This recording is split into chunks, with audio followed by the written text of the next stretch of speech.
لله نحمده ونستعينه ونستغفره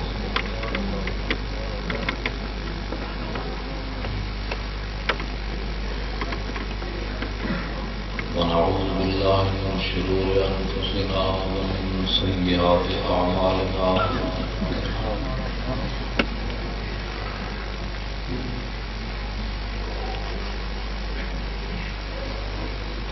من يهده الله فلا مضل له ومن يضلله فلا هادي له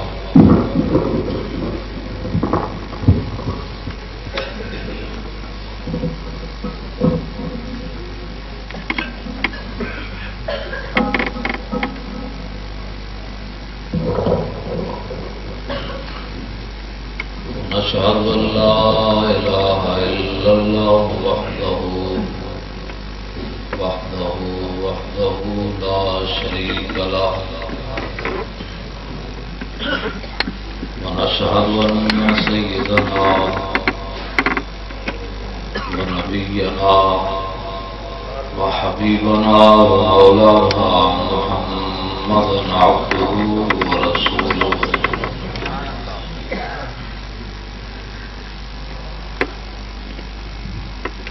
أما بعد فأعوذ بالله من الشيطان الرجيم بسم الله الرحمن الرحيم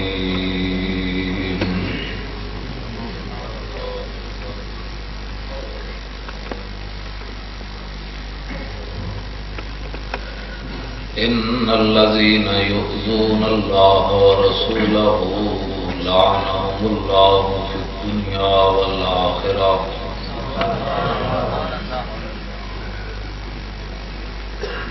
وأعد لهم عذابا مهينا صدق الله العظيم وصدق رسوله النبي الكريم الأمين إن الله وملائكته يصلون على النبي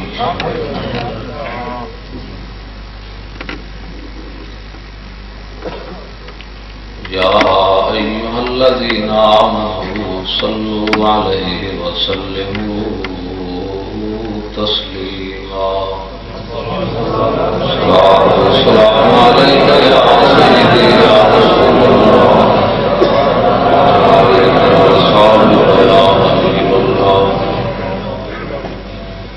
الصلاة والسلام عليك يا سيدي يا رسول الله وعليك وصحبك يا حبيب الله الصلاة والسلام عليك يا سيدي يا رسول الله وعليك وصحبك يا خاتم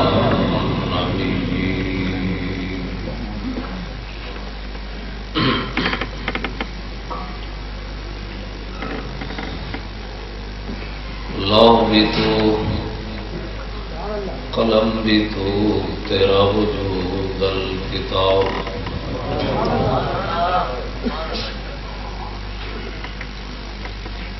گنبد آب کی نرم تیرے محیط میں ہوا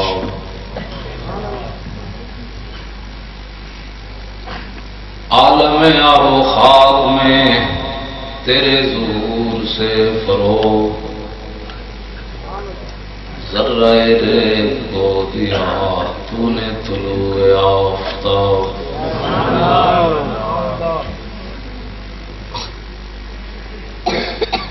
شوکت سنجر و سلیم تیرے جلال کی نمود فقر جنید و بایزید تیرا جمال بے نقاب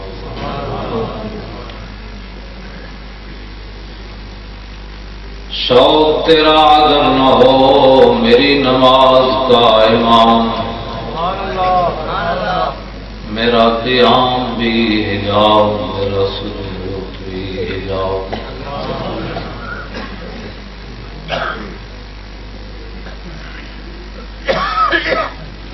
تازہ میرے ضمیر میں مار کا ایک کہن ہوا، عشق تمام مصطفیٰ عقل تمام بھولا، گاہ بہی لمی برد گاہ بزور می کشد، عشق کی ابتدا جب عشق کی انتہا جب۔ گرامی قدر حضرات، میں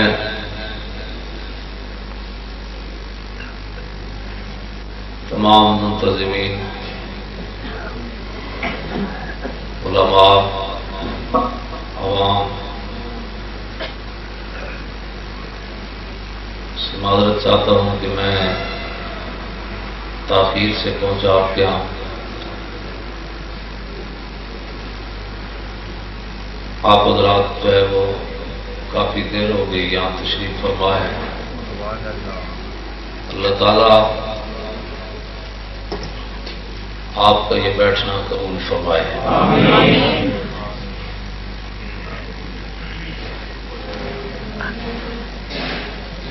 دوسری بات یہ ہے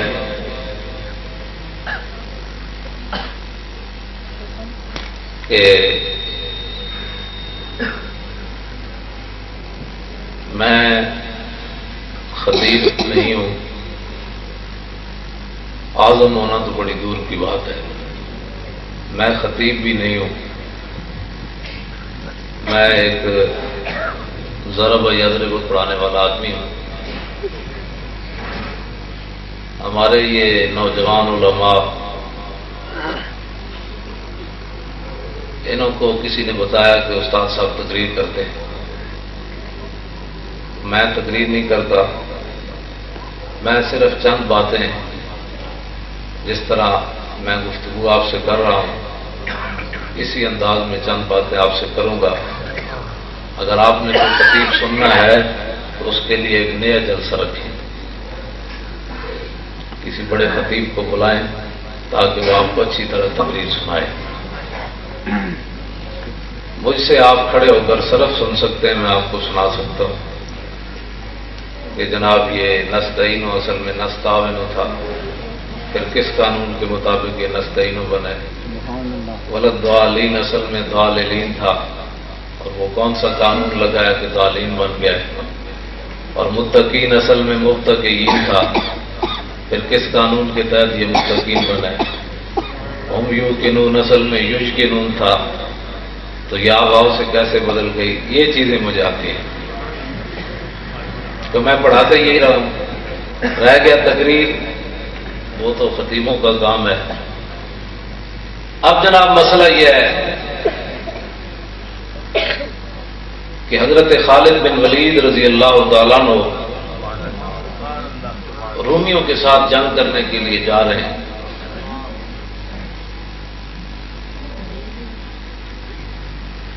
راستے میں رومیوں نے پوچھا خالد بن ولید سے کہ جس نبی کے نام پر تم اپنی جانوں تک قربان کر دیتے ہو، نہ تم دریا دیکھتے ہو، نہ پہاڑ دیکھتے ہو، نہ باپ دیکھتے ہو، نہ بھائی دیکھتے ہو، اس نبی کے نام پر تم دنیا میں گھوم رہے ہو، یہ بتاؤ تو صحیح اس نبی کی شان کیا تھی؟ صحابی رسول سے پوچھتے ہیں تاکہ جھگڑے کا کوئی مسئلہ ہی نہ رہے۔ خالد بن ولید رضی اللہ تعالیٰ عنہ نے او بھائی چھڑ دے ساری چیزیں، کیا کرتے ہو؟ اتنی ٹھنڈی فضا میں پیاس لگ گئی آپ کو، بات سنیں۔ ایک تو بات یہ ہے کہ یہاں پیسے کسی نے نہیں دینے، میری بات توجہ کے ساتھ آپ سنیں۔ پیسے بڑے جیب بھری ہوئی میری، تو میں پیسے لین نہیں آئے، گل سنو توجہ نہ، کوئی خدا واسطے بھی کم ہونا چاہیے۔ حضور دی امت نو حضور دی محبت سکھا دو کہ اپنی نسلوں نو بچا لو بد عقیدگی کو، گمراہی کو، اے محبت حضور دی محبت سینے لے کے قبر چلے جان. اعلیٰ حضرت فرماتے ہیں لحد میں عشق رخ شاہ کا داغ لے کے چلے اور اندھیری رات سنی تھی چراغ لے کے چلے. یہ چراغ اگر آپ کے سینے میں روشن ہو گیا، میری بات کسی کو سمجھ میں آ گئی، اور اس نے پھر ساری زندگی اپنے منہ کو تالا لگا لیا، اس نے اپنے آقا و مولا کے خلاف کبھی زبان نہ کھولی، تو میری تقریر کی قیمت پڑ جائے گی. نعرہ تکبیر، نعرہ رسالت، نعرہ رسالت، نعرہ حیدری. غلام ہے غلام ہے غلام یہ رسول میں جشن عید میلاد النبی. بہت ہی بے ادبی کا دورہ ہے. جس آدمی کا کوئی کام نہ ہو، بسم اللہ بھی سیدھی نہ آتی ہو، کلمہ شریف بھی پڑھنا نہ آتا ہو، وہ بھی چند آدمی بیٹھ کر حضور کے علم پر بات کرتے ہیں، حضور کے اختیارات پر بات کرتے ہیں، حضور کے تصرفات پر بات کرتے ہیں. ان کو پتہ نہیں ہے کہ کتنی نازک بارگاہ ہے یہ. عزت بخاری کہتا ہے کہ ادب کا حیث زیر آسماں از عرش نازک تر، کہ آسمان کے نیچے سب سے نازک بارگاہ رسول اللہ کی ذات ہے. اور نفس گم کر دمی آیت جنید و با یزیدی جا. عزت بخاری نے بہت نیچے آ کر بات کی ہے. اصل شعر یہ ہونا چاہیے تھا کہ نفس گم کر دمی آیت ابو بکر و عمر ہی جا. جنید و با یزید تو بہت باپ کے لوگ ہیں. ابو بکر و عمر بھی بارگاہ رسالت میں سانس گم کر کے بیٹھتے تھے کہ کہیں سانس بھی اونچا ہو گیا تو اعمال برباد نہ ہو جائیں. نعرہ تکبیر، نعرہ رسالت، نعرہ رسالت. اقبال کہتا ہے کہ عشق وہ سرمایہ جمعیت است. آج دنیا امت مسلمہ کی تباہی اور بربادی یہ ہے. یہ فرقے تب ہی پیدا ہوئے ہیں. اقبال کہتا ہے امت مسلمہ جمع کس نقطے پر ہو سکتی ہے؟ اقبال کہتا ہے عشق وہ سرمایہ جمعیت است اور ہم جو خون اندر عروق ملت است. کہتا ہے امت اگر جس نقطے پر جمع ہو سکتی ہے تو وہ محبت رسول پر ہو سکتی ہے. اور اقبال کہتا ہے یہ محبت رسول مسلمانوں کے لیے کیسے ہے؟ کہتا ہے جس طرح رگوں کے اندر خون کا ہونا ضروری ہے زندگی کے لیے، اسی طرح امت مسلمہ کی زندگی کی رگوں کے اندر عشق رسول کا ہونا ضروری ہے. اور دوسری جگہ اقبال کہتا ہے در دل مسلم مقام مصطفیٰ اور آبرو ماز نام مصطفیٰ. اقبال کہتا ہے یہ دل تو اللہ تعالیٰ نے بنائے ہی اس لیے ہے، اس دل میں حضور کی محبت ہونی چاہیے. اور آگے پھر اقبال بہت آگے کا آدمی ہے. لوگوں نے سمجھا ہی نہیں ہے اقبال کو. اقبال بہت آگے کا آدمی ہے. لوگوں نے صرف چین و عرب ہمارا ہے، ہندوستان ہمارا ہے، بس اقبال کو یہی سمجھا ہے. حالانکہ اقبال ایسا آدمی نہیں ہے.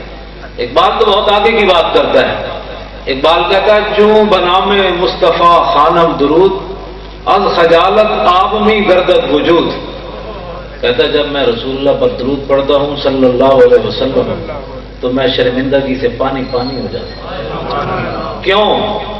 کہتا ہے عشق می گوید اے محکوم غیر سینہ تو از بتا مانند غیر. اقبال کہتا ہے جب میں پڑھتا ہوں نا درود تو میرا عشق رسول یہ کہتا ہے کہ وہ تو غیروں کا غلام ہے اور دعوے محبت رسول کے کرتا ہے. تیرا سینہ تو بت خانہ بنا ہوا ہے، اس میں ہزاروں چیزوں کی محبتیں ہیں اور دعوے تو محبت رسول کے کرتا ہے. ذرا عشق نبی الحق طلب. کہنے لگا بڑے دعوے نہ کرنا، بڑے بڑے دعوے جی میں نے بڑا عشق رسول ہے تو جب موقع آوے تو تم گھروں ہی نہ نکلے. عشق رسول تو موقع آوے تو رشتہ داری بھی نہ چھڑ سکیں. موقع آوے تو جناب مجلس بھری ہوئے تو شرمے نہ انگوٹھے بھی نہ چومے کہ جی پتہ نہیں یہ جائز ہے کہ ناجائز ہے. اور موقع ہے تو کھڑے ہو کر صلاۃ و سلام بھی نہ پڑھے تو دعوے تو محبت رسول کے کرے. اقبال کہتا ہے تا ندارت از محمد رنگ و بو جب تک تو اپنے دل میں محبت رسول نہیں سجاتا اور سارے بتوں کو سینے سے نہیں نکالتا تو از درود خود میالا نام ہو، پھر درود پڑھ کر حضور کے نام کو میلا نہ کیا تھا۔ تو حضور سرور عالم نور مجسم صلی اللہ تعالی علیہ وسلم کے بارے میں کافروں نے خالد بن ولید سے سوال کیا کہ نبی کی شان بتاؤ کیا ہے۔ اب خالد بن ولید نے جو بتا دیا اس کے بعد پھر بات ہی کوئی نہیں رہ جاتی۔ آپ نے فرمایا یار ہمارے آقا و مولا کی شان کون بیان کر سکتا ہے؟ اعلیٰ حضرت نے تو یہاں بات قلم ہی توڑ دیا کہ تیرے تو بس عیب تناہی سے ہیں بری، کہ آپ کسی کی خوبیاں بیان کرتے چلے جائیں نا، آدمی آگے آپ سے پوچھے جی اور، تو آپ کہیں جی بس۔ تو اعلیٰ حضرت فرماتے ہیں یا رسول اللہ آپ کے اتنے اوصاف ہیں کہ یہ جملہ آتا ہی نہیں ہے کہ بس یہ جملہ آتا ہی نہیں ہے کہ جناب بس ہے، اس کے آگے ہمارے آقا و مولا کی شان نہیں ہے۔ تیرے تو بس عیب تناہی سے ہیں بری، حیران ہوں میرے شاہ کیا کیا کہوں تجھے۔ تو حضور سرور عالم صلی اللہ علیہ وسلم کے بارے میں خالد بن ولید نے کہا کہ ہمارے آقا و مولا کے کمالات تو بے مثال ہیں، میں تجھے ایک جملہ بتاتا ہوں ہمارے آقا کی شان کیا ہے۔ آپ نے فرمایا المرسل علی قدر المرسل، فرمایا وہ تو بھیجنے والے کی شان بن کر آئے تھے، وہ تو بھیجنے والے کی شان بن کر آئے تھے۔ اب اس کے بعد جب وہ بھیجنے والے کی شان تھے تو پھر سورج کا واپس پلٹنا کوئی بات نہیں، کیونکہ وہ بھیجنے والے کی شان بن کر آئے تھے۔ چاند کے 2 ٹکڑے کر دینا یہ کوئی مسئلہ نہیں، کیونکہ وہ بھیجنے والے کی شان بن کر آئے تھے۔ کنکریاں ابو آج تو نبی کے بارے میں غیب نہیں نہ مانتے، کلمہ پڑھ کے بھی مولانا روم فرماتے ہیں ابو جہل آیا اور کنکریاں ہاتھ میں بند کر کے آیا، وہ کہنے لگا در رسولی چیز در دستم نہاں چوں خبرداری دراز آسماں، کہا جی آپ آسمانوں کی باتیں کرتے ہیں ان کا تو ہمیں پتہ نہیں ہے، یہ بتائیں کہ میرے ہاتھ میں کیا ہے۔ سبحان اللہ۔ تو اس امت کا فرعون بھی کم از کم یہ اعتقاد ضرور رکھتا تھا کہ جو نبی ہوتا ہے وہ غیب جانتا ہے، اور اس امت کا رئیس المنافقین جس کے بارے میں قرآن کی نصوص قطعیہ نازل ہوئی اس کا بھی یہ اعتقاد تھا، عبداللہ ابن ابی، بخاری شریف کے اندر موجود ہے، مشکات شریف کے اندر موجود ہے۔ اس نے بھی مرنے سے پہلے اپنے بیٹے حضرت عبداللہ مخلص مسلمان اس کو کہا کہ جب میں مر جاؤں نا جا کر حضور کی بارگاہ میں جانا اور میرے کفن کے لیے حضور کی قمیص لانا۔ عبداللہ ابن ابی یعنی وہ منافقوں کا سردار ہے، لیکن پھر بھی اس کا اعتقاد ہے کہ نبی کی شان تو براؤ برا ہے، نبی کے اختیارات تو براؤ برا ہے، نبی کے جسم سے جو کپڑا لگا ہے وہ مجھے نفع دے گا، اور کلمہ پڑھ کے جو کہے نبی نہیں نفع دیتا تو اس سے کم از کم عبداللہ ابن ابی تو آگے کا آدمی ہے، وہ کہتا ہے کہ مجھے نبی کے کپڑے میں کفن دینا ہے، اور یہ کلمہ پڑھ کے کہتا ہے نبی نہیں نفع دیتا۔ تو پھر یہ دیکھیں یہ کس لائن میں کھڑا ہے، اس کو سوچنا چاہیے۔ امام الانبیاء اگرچہ حضور علیہ السلام نے ایک قمیص نہیں دی، 2 دی، بلکہ اس کو قبر سے نکال کر اس کے منہ میں لابدان بھی حضور نے ڈالا۔ سبحان اللہ، یہ خلق عظیم ہے۔ تیری ہر ادا پہ جاں فدا، مجھے ہر ادا نے مزہ دیا، کوئی تجھ سا ہوا ہے نہ ہوگا شہاد، تیرے خالق کے حسن ادا کی قسم۔ نعرہ تکبیر، نعرہ رسالت، جشن عید میلاد النبی، جناحان مصطفیٰ۔ حضرت عمر رضی اللہ تعالیٰ عنہ سے قابو نہیں ہوا، یعنی قابو ان سے نہیں ہوا، وہ عرض کی حضور آپ کس کا جنازہ پڑھانے لگے ہیں، یہ کون آدمی ہے، آپ پتہ ہے کس کا جنازہ پڑھانے لگے؟ حضور نے مسکرا کے فرمایا مجھے پتہ ہے میں جس کا جنازہ پڑھانے لگا۔ نگاہ عمر، یہ امتی اور نبی کی نگاہ کا فرق ہے، حضرت عمر اس کو دیکھ رہے تھے اور میرے آقا و مولا اس کے 1000 ساتھیوں کو دیکھ رہے تھے، اس کا 1000 ساتھی۔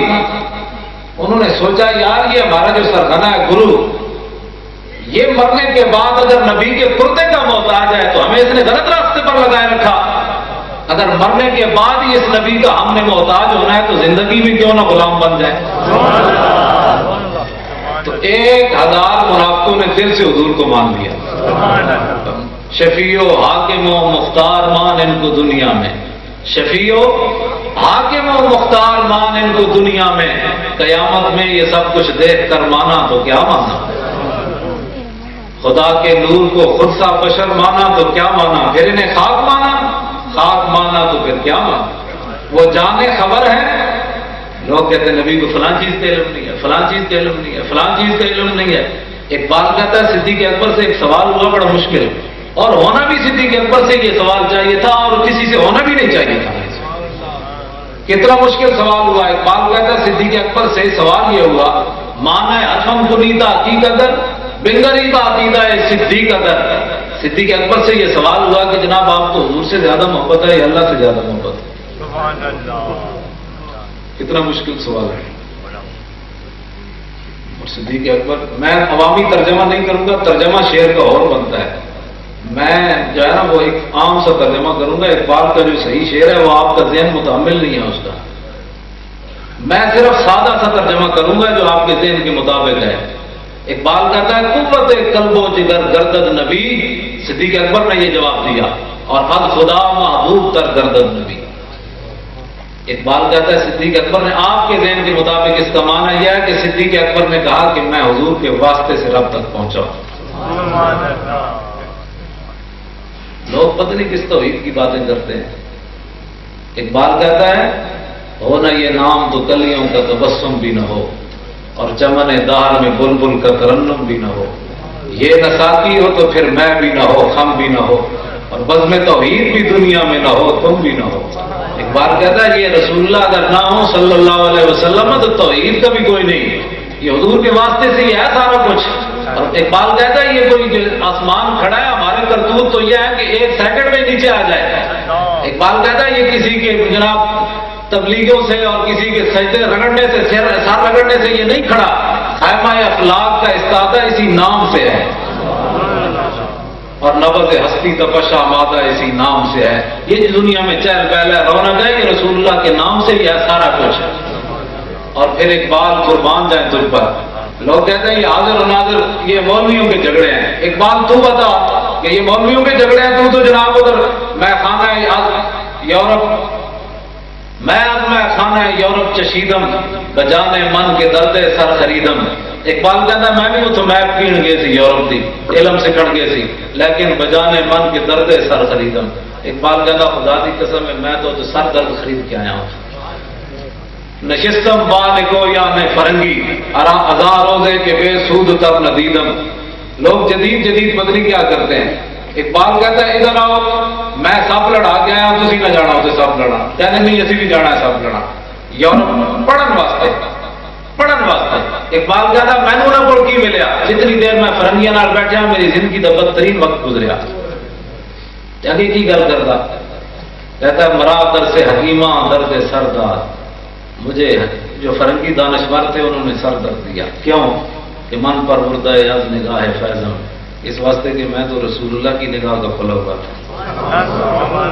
اور پھر آخر میں اقبال حضور کے دربار میں کیا کہتا ہے، فقیرم ہر چخواہم مستو خواہم، حضور میں آپ کے در کا فقیر ہوں، جو بھی مانگوں گا آپ سے مانگوں گا۔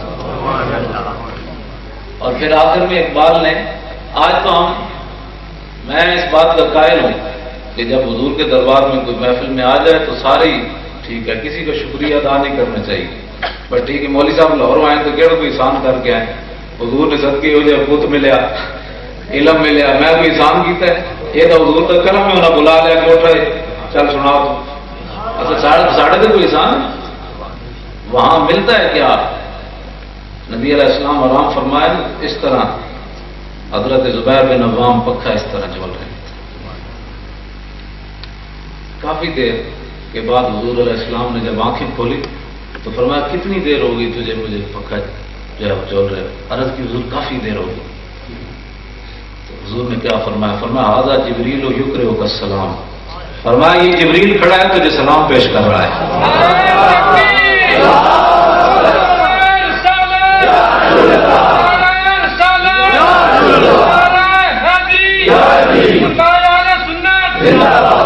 ھذا جبریل یقرئک السلام، یہ جو ہمارے وکیل صاحب کا نام لکھا ہے نا جن تحفظ ناموس رسالت، میں ان کو سلام پیش کرتا ہوں۔ میں جنہیں پکھا جلیا یار انہوں نے پشت تے جبریل کھڑیا جنہیں حضور دی عزت واسطے مقدمہ لڑیا انہوں نے پیچھے جبریل نہیں کھڑے. نعرہ تکبیر، نعرہ رسالت، آمد مصطفیٰ، آمد مصطفیٰ. معمولی بات نہیں ہے. مانا کیا ہے؟ جناب زبیر بن عوام کو حضور نے فرمایا جب تو میری حفاظت کر رہا تھا نا تو تیری پشت پر جبریل کھڑا تھا، وہ تیری حفاظت کر رہا تھا. اور اگلی بات حضور نے فرمایا کہ جبریل یہ بھی کہہ رہا ہے کہ وَأَنَا ضَامِنٌ لَكَ يَوْمَ الْقِيَامَةِ. فرمایا زبیر بن عوام کو کہہ دو کہ قیامت کے دن اگر کوئی پریشانی ہوئی تو میں ضامن ہوں اس کا. آپ اندازہ کر سکتے ہیں کہ نبی علیہ السلام کی عزت اور ناموس کے لیے جو آدمی بات کرتا ہے تو اکیلا تھوڑا ہوتا ہے، اکیلا نہیں ہوتا، اس کی پشت پر جبریل کھڑے رہتے ہیں. اور پھر تو ترمذی کی حدیث ہے، نبی علیہ السلام نے فرمایا ان اللہ یؤید حسانہ بروح القدس ما ینافق و یفاخر عن رسول اللہ. فرمایا جب تک حسان میری تعریف کرتا ہے، میرے مخالفوں کا رد کرتا رہتا ہے، اس کی پشت پر جبریل کھڑا رہتا ہے. اور حضور سرور عالم نور مجسم صلی اللہ علیہ وسلم خود حضور نے 3 صحابہ جب کافروں نے حضور کے خلاف شعر کہے اور ان کے بکواسات جب حد سے بڑھ گئے تو حضور نے مسجد نبوی شریف کے اندر ابن عساکر نے اس روایت کو نقل کیا کہ حضور علیہ السلام نے 3 درباری شاعروں کو بلایا. درباری شاعروں کو بلایا. ساڑھے نات خانہ نے بھی انت پائی ہوئی، انہوں نے بھی چاہیے بھائی بندے پڑھنی چاہیے نات بالکل ادب تے احترام نہ. لوگوں نے چاہنا نہیں چاہیے بھائی آرام نال بیٹھو. آرام نہیں آتا جس کے دل چ کوئی آئے گی سبحان اللہ کہہ دے تو بےزتی کر کے لوگوں کو کہنا سبحان اللہ تم ہی کیا ہوئے، دائیں والے تم ہی کیا ہوئے، پیچھے والے تھی بھی کہہ دل لا کے کیا ضرورت ہے ان باتوں. اگر کسی کے دل میں محبت آئے گی تو وہ سبحان اللہ کہہ دے گا. سبحان اللہ کہلوایا تھوڑا جاتا ہے. دل سے جو بات نکلتی ہے اثر رکھتی ہے، پر نہیں مگر طاقت پرواز رکھتی ہے. لوگوں کی حضور کی امت کی بےزتی کرتا کہ سبحان اللہ کہلوانا ہوئے تو ستے ہو جاگتے ہو، بھائی ستے جاگتے ہو تو اس کی گالے بھی نہیں کرتا کہ اگلے جاگن کیوں سو گئے اگلے. ساڑی اپنی سستیاں انہیں سستیاں نے دور کرنا چاہیے. رسمی طور پہ کام نہیں ہونا چاہیے. پھر وہ اقبال کہتا ہے نگاہ عشق و دل زندہ کی تلاش ہے. اقبال کہتا ہے نگاہ عشق و دل زندہ کی تلاش ہے، شکار مردہ سزا ہمارے شہباز نہیں. اقبال کہتا ہے جہاں دل مردہ ہوئے اس کے دل میں عشق رسول کدی آ ہی نہیں سکتا. اد غلام لذت امام جو گرچہ باشد حافظ قرآن جو. اقبال کہتا ہے جڑے غلام ہون انہوں کو ایمان کی خوشبو ہی نہیں آ سکتی وہاں آپ سے قرآن ہی کیوں نہ. اس واسطے نگاہ عشق جو ہے وہ دل زندہ. اقبال کہتا ہے دنیا میں شاہین مرا ہوا پرندہ نہیں کھاتا تو جس کا دل مرا ہوا اس دل کے اندر عشق رسول کیسے آ سکتا ہے. نگاہ عشق کو دل زندہ کی تلاش. اس واسطے ایسی نعتیں پڑھنی چاہیے کہ جس کے اندر تعظیم رسول موجود ہو اور ایسی جناب و اعلیٰ حضرت امام اہل سنت کا کلام ہے. اور پھر ایسی نعت میں لب کے لے آواں کتوں سونا تیرے نال دل. ہمیں تلاش کرنے کی ضرورت ہی کوئی نہیں. کمال ہوگی حسن کتوں لبنا ہے. ہمیں کسی کو تلاش کرنے کی نہیں ضرورت. حسان بن ثابت سے پوچھو کہ آپ نے تلاش کیا. واحسن من کلام ترکت تو ہے نہیں واجمل من کلام تلے دن نساؤ. حضور آپ جیسا حسین تو میری آنکھ نے دیکھا ہی کوئی نہیں. یہ نہیں کہ میں جاؤں تلاش کروں. حضور دیکھتی کیسے؟ آپ جیسا حسین تو کسی ماں نے جنا ہی کوئی نہیں. اور خلقت مبرم من کل عیب کانک قد خلقت کما تشاء. میرے آقا اللہ تعالیٰ نے آپ کو ایسے پیدا کیا جس طرح آپ خود چاہتے تھے. حسان یہ بتائیں کہ زمانہ ماضی میں بھی حضور کی کوئی مثل ہوا یا قیامت تک کوئی ہوگا؟ تو حسان بن ثابت نے سرکار کے سامنے کھڑے ہو کر شعر پڑھا وما فقد الماذون مثل محمد وما مثله یوم القیامت یفتد. یا رسول اللہ زمانہ ماضی میں بھی آپ کی کوئی مثل نہیں ہوا اور قیامت تک پیدا کوئی نہیں ہوگا.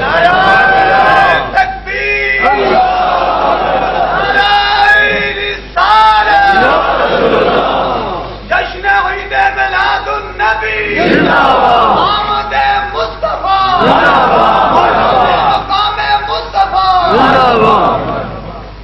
اور حضرت حسان بن ثابت نے لوگ کہتے ہیں کہ ہمارے پاس فلاں چیز ہے فلاں چیز ہے فلاں چیز ہے. حسان قربان جائے آپ پر.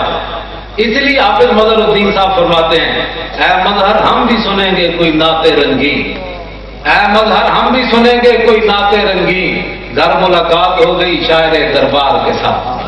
حافظ بدر الدین صاحب کہتے ہیں ہم بھی قیامت کے دن حضرت حسان کو تلاش کریں گے کہ جناب آج تو جناب یوسف اور جناب موسیٰ اور جناب ہارون جناب ادریس موجود ہیں، ان کے سامنے ذرا وہ پڑھیں محسن من کا لم ترکت تو ہے نہیں۔ حافظ بدر الدین صاحب کہتے ہیں ہم بھی سنیں گے اے مظہر کوئی نعت رنگین گر ملاقات ہو گئی شاعر دربار کے ساتھ۔ یہ تو طیبہ کی محبت کا اثر ہے۔ لوگ ایسی پاگلوں والی باتیں کرتے ہیں۔ حافظ بدر الدین صاحب کہتے ہیں یہ تو طیبہ کی محبت کا اثر ہے، ورنہ کون روتا ہے لپٹ کر در و دیوار کے ساتھ۔ یہ تو حضور کی نسبت کی بات ہے، تو اس واسطے ہمیں بڑی احتیاط کی ضرورت ہے۔ حضرت حسان بن ثابت نے ہماری نمائندگی کی ہے۔ لوگ کہتے ہیں ہمارے پاس فلاں چیز ہے فلاں چیز ہے، اس زمانے میں بھی لوگ صحابہ کو کہتے تھے تمہارے پاس کیا ہے تمہارے پاس کیا ہے، تو حضرت حسان نے کھڑے ہو کر ساری دنیا کو بتایا بتاؤں تمہارے پاس کیا ہے، یکفی بنا علی من غیرنا حب النبی محمد ایانا، ساری دنیا پر ہمیں یہی فضیلت کافی ہے کہ ہمارے دلوں میں عشق رسول موجود ہے۔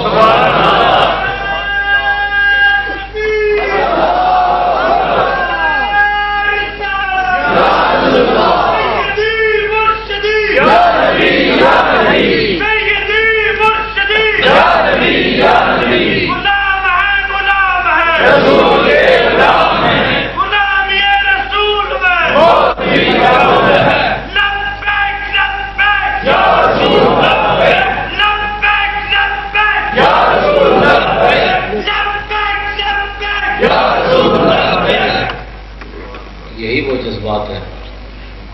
بزرگ نے نعرہ لایا جی امریکہ انہوں کی تصویر ویک لوے تو آج توبہ کر لو، کہ جب ان کے کوڑوں کے اندر یہ جذبہ ہے تو جوانوں کا اندازہ کون کر سکتا ہے۔ دو نیم ان کی ٹھوکر سے سہارا ہو دریا، دو نیم ان کی ٹھوکر سے سہارا ہو دریا، سمٹ کر پہاڑ ان کی حیبت سرائی۔ اور بزرگ نے جو نعرہ لایا نا وہ ایویں نہیں لگا، اقبال کہنا دو عالم سے کرتی ہے بے گانا دل کو، عجب چیز ہے لذت آشنائی۔ یہ لذت آشنائی بڑی شے ہے، جس کو حاصل ہو جنہوں حاصل نہیں تھی وہ میدان ہے وہ رستے جو واپس آ گئے، منافق 300 بندہ واپس آ گئے، تو جنہوں لذت آشنائی حضرت ابو دجانہ حضور نے فرمایا یہ تلوار کون لے گا، انہوں نے کہا میں لوں گا۔ فرمایا یہ 3 حقن جڑے ادا کرنے پڑنے، انہوں نے کہا جی کیڑا کیڑا، فرمایا حق ہے بھائی اتنا لڑیا جائے ٹیڑھی ہو جائے، انہوں نے کہا جی قبول ہے۔ عرض کی تھی دوسرا حق، فرمایا دوسرا حق یہ ہے کہ کسی مسلمان پہ نہ چلے۔ جی تیسرا حق، فرمایا تیسرا حق یہ ہے کہ جس کے ہاتھ میں ہو وہ میدان جہاد سے بھاگے نہیں۔ تو دیکھیں ایک تو وہ تھے نا جو جن کو لذت آشنائی حاصل نہیں، تو جن کو لذت آشنائی حاصل ہے ابو دجانہ اس طرح چلے، اس طرح تلوار پکڑ دو اس طرح اور رجزیہ شعر پڑھتے ہوئے چلے، ان الذی عاہدنی خلیلی ونحن بالصفق لدن نخیلی، اللہ حکومت دہر فی القیولی اضرب بسیف اللہ والرسول۔ فرمایا آج تو میں حضور نال وعدہ کیتا وہ کھجوراں دے جھنڈ کول کہ ہن ساری زندگی پچھلی صفحہ نہیں کھڑا ہونا، ہن ساری زندگی اللہ رسول دی تلوار نال لوگاں دی دوڑا لا دینی جڑا دشمن خدا اور رسول۔ این جدوں چلے نا تو حضور نے جدوں دیکھا فلما راہ النبی صلی اللہ علیہ وسلم حین یتبختر فقال انها لمشیۃ یبغضها اللہ تعالی الا فی هذا الموطن۔ حضور نے فرمایا یہ چال اللہ کو بڑی ناپسند ہے لیکن ایسے موقع پر پسند ہے۔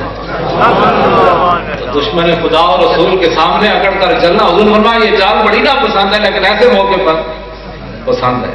تو حضور سرور عالم نور مجسم صلی اللہ تعالی علیہ وسلم کا جو عشق و محبت ہے یہی روح اسلام ہے۔ اقبال کہتا ہے در دل مسلم گھر کے عشق مصطفیٰ سامان اس، بات یہ ہے جب میدان بدر کی طرف جا رہے تھے نا نبی علیہ السلام والسلام، تو راستے میں آپ نے بار بار پوچھا جانا چاہیے کہ نہیں جانا چاہیے کہ نہیں، ساتھ میں معاذ کھڑے ہو گئے، عرض کی حضور آپ ہم سے پوچھتے ہیں جانا چاہیے کہ نہیں، آپ حکم تو دیں ہم اپنے گھوڑے سمندروں میں ڈال دیں۔ اب یہاں ایک سوال ہے، گھوڑے تو صرف 2 تھے، سمندروں میں کیا ڈالنا تھا؟ گھوڑے تو تھے ہی نہیں، سمندروں میں کیا ڈالنا تھا؟ اقبال کہتا ہے تو سمجھے ہی نہیں ہے اس بات کو، ہر کے عشق مصطفیٰ سامان اس، بار بار در گوشہ دامان اس۔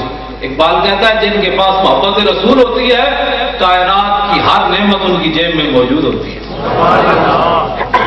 تو حضور سرور عالم نور مجسم صلی اللہ علیہ وسلم کی نعت پڑھنے والے حضرات اور حضور کی ثناخوانی کرنے والے، ادھر ہم کہتے ہیں کہ جناب عشق رسول اتنی بڑی دولت ہے فلاں ہے، تو پھر نعت کے دوران پیسے کی طرف اگر توجہ چلی جائے تو پھر مزہ نہیں ہے۔ ادھر کہتے ہیں کہ جی مجھے سرکار نے اتنا دیا، اتنی میری اوقات نہیں، تو پھر تینوں جتنا کچھ مل گیا اور کی منگنا ہے؟ تیری اوقات تو بات کے پہلے تینوں ملے ہوا تو اور تم کی منگنا ہے؟ یہ بڑی ہمارے بہت ساری خرابیاں پیدا کی جا رہی ہیں، اور یہ مقدس ہمارا عقیدہ ہے، حضور حاضر ناظر ہے، حاضر ناظر ہے۔